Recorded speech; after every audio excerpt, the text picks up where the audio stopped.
you guys doing? Welcome back to your boy BP right here on BP's Pro Wrestling Corner and your boy Skippy. We are right here for the AEW Full Gear Review. If you guys didn't know what happened, we're going to get right down to it, man. First match, start off a whole night tag team match. Young Bucks versus Proud and Powerful. Santana and Ortiz. What a great match this was. I gave you 5 stars.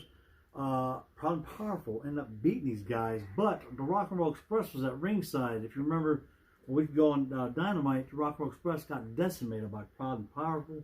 And what a hell of a match, man. What do you say about that? I give it 4.5 stars. A very entertaining match.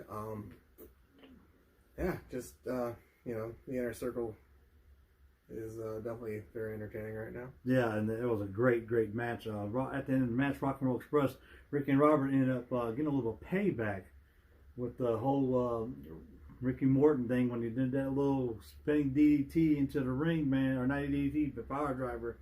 I don't know what the hell they call it, but it was really good. That was a really good match. So congratulations to Proud and Powerful. Like you was talking about earlier, we don't know why or how, but these guys, the Young Bucks, like you said, they're letting these new guys come in and to get some wins here, man. Yeah, these creative people in AEW, I don't know really.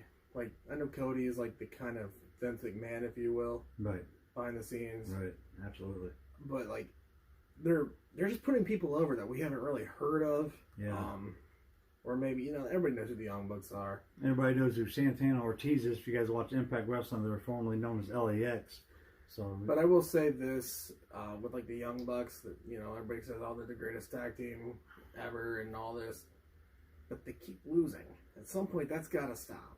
Yeah, otherwise, you're just going to run your own name into the ground. There is a lot of great tag teams that are, in my opinion, that are better than Young Bucks, but I don't know. Young Bucks are so awesome. So, yeah, what a great match it was.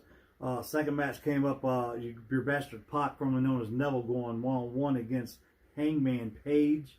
I gave this 4 stars. Hangman Page ends up getting the victory here, pinning Pac for the first time on AEW, if you're going record-wise. But yeah, that was a great match. What do you think about that one? Yeah, I give it 4 stars too. Very entertaining. Pac and Page. I honestly thought Pac was going to win. Yeah. Very surprised that he didn't. Absolutely. Just great match, honestly. Not much else to say about it. Yeah. Next up, we're going to go your chairman, Sean Spears, formerly known as Ty Dillinger, tag team, or not tag team, but manager, Tully Blanchard, going against Joey Janela here. And a fantastic match. I give it another 4 stars. Sean Spears ends up picking the victory again, but, of course, with the help of Tully Blanchard, the whole spike power driver off of the steps. Yeah, that was... I'm honestly surprised he didn't pull a Sid Vicious and, we're looking at his bone sticking out or something. Exactly. Break his leg. Tully Blanchard, sorry. Just surprised that, he's right now in Sean Spears' corner trying to help him get established. Obviously, He's doing it for sure. I always thought Sean Spears was very entertaining. I liked him as Ty Dillinger. Yes. Unfortunately, we all know how some of the NXT greats turn into shit on the main roster. Right. We've seen a lot of great talent just fall. Yeah. Asuka. She had a good run for a little bit, but she's just, Well, she's back now, but yeah. that's another story. But yeah, we'll cover that later. But anyway, yeah, Tully Blanchard did help out Sean Spears here. Great match it was. Next up was a triple threat match, guys, for the AEW Tag Team Championships. You got champions SCU defending the titles against our boys, the Lucha Brothers, and Private Party here. 5-star match to me. SCU picks up the victory and keeps their titles. What a great match. Too much action going on in this ring. Too much. Yeah, I give it 5 stars as well. Very entertaining match. These guys in AEW, especially in the tag team division, are putting on clinics. Phenomenal job for these guys, man. These guys, the Private Party, before the tag team tournament, no idea who they were.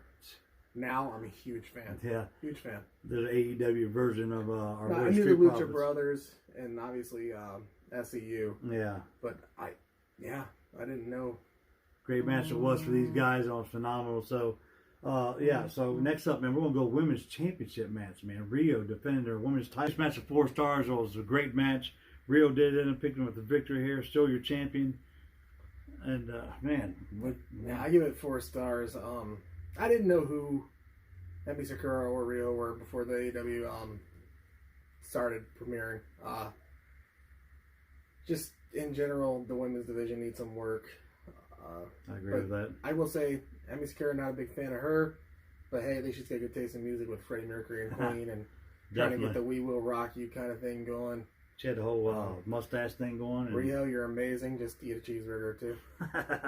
Yeah, the women's division in AEW is not like great compared to WWE's. You got NXT UK, NXT, and Raw and SmackDown. All them women. You got the who's who of women's professional wrestlers right there. With the women's evolution, I feel like they went out and kind of tried to snatch up all the women, and that wasn't just a steal from AEW. AEW wasn't even a thought when this was going on. Absolutely not. Yeah. But they wanted to really develop the women's division, and right, I agree with that. This match was 4 stars for me. Rio did pick up the victory, so she's still your AEW Women's Champion here. Next up, man, we're gonna go your AEW World Championship match between Cody Rhodes and Chris Jericho here. Chris Jericho coming out with Hager.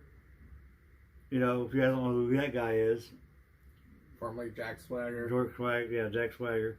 So Jake Hager comes out with old Chris Jericho there, and of course Cody Rhodes coming out with his best friend MJF. Well, because Dustin's injured. Right, that's exactly what happened. That, Dustin. I give this match 6 stars. 6 stars. Chris Jericho is still your AEW champion because, MJF threw in the towel. Yeah. And that's how that match ended right there. As far as the match goes, hey, absolutely amazing match. 5 stars. Let's give it up for Chris Jericho. One of the greatest of all times. The way he constantly reinvents himself. Absolutely. Up until recent years, I probably would have never put Jericho in one of the greatest of all time conversations. I would have never put him with The Rock, even though he was the first ever undisputed champion. I just wasn't a huge fan of him back then, but what he's done lately, he's become like the Hulk Hogan. Hulk Hogan was to WCW. But hopefully he doesn't kill the AEW like Hogan. Right, it's WCW. Speaking of that, man, in this match, if you guys remember, Cody said that he's not going for the championship never again. If he loses. And he did lose. But the way he lost was, really crazy. I don't know. It was controversial. MJF, after the match was over with, did kick his best friend in the Good Boys. So evidently there's going to be a feud going against Cody and MJF now. So I don't know. We have to see. People saying that MJF might have screwed over Cody Rhodes. I don't think so. Because if you look at the match and where it was at. So you think Cody Rhodes would have tapped out? I don't think he would have tapped out. I honestly would thought if there wasn't for the towel gimmick, it might have been one of those, hey, he passed out from the pain type deals. Like a Stone Cold Steve Austin type deal with that match had gone on for so long. Cody had gotten his ass whooped for quite a bit of the match. Yeah. Absolutely. And if you look at where the towel got thrown in, Cody was in a very bad situation. Yeah, I agree with that. Jericho had a full-on lion tamer locked in. I mean, knee pinned to the head. Rhodes was going nowhere. He was trapped in the submission, and I don't think he would have quit. No, but what else are you going to do? Maybe MJF did him a favor. Who knows? It was a great match. Be that as may, Jericho still your AEW champion. And, so now we move on from that to going against the main event here, not unsanctioned main event here. You got Jon Moxley going against Kenny Omega here, which to me was a fantastic match. Brutal. I give it 10 out of 5 stars, and this is how good I thought it was. But it had a lot of gimmick to it, but, man, these guys had everything in this match. Yeah, I mean, literally almost everything. Everything. Glass, mouse traps, barbed wire on bats and brooms. And on some weird table thing they made. Kind of death trap. Holy crap. Just a very brutal match. I was kind of considering giving it less stars because of how much gimmick was used with, but 5-star match, man. Just entertaining from start to end. There's no special, anything over 5 for me right now. Yeah. Maybe someday in the future. We'll see. But for now, 5 is my highest I'll give. Just a great match, though.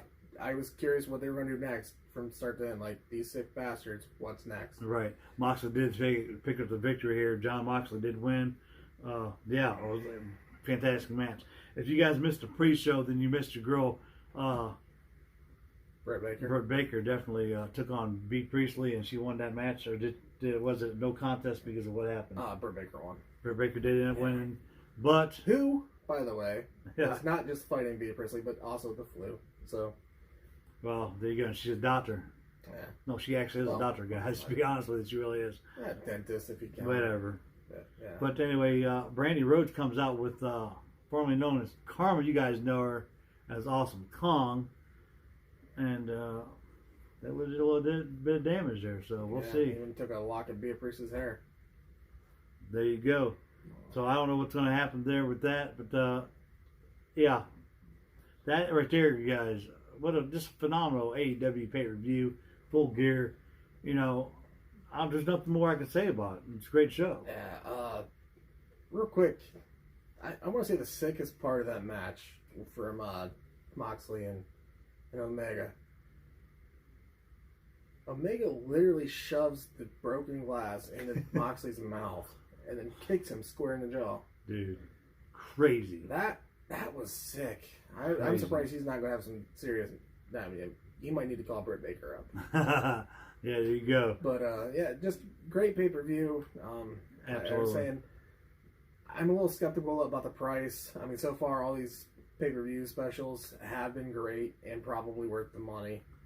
But you got to remember, WWE has spoiled us with $9.99 a month. Yeah. Exactly, $9.99.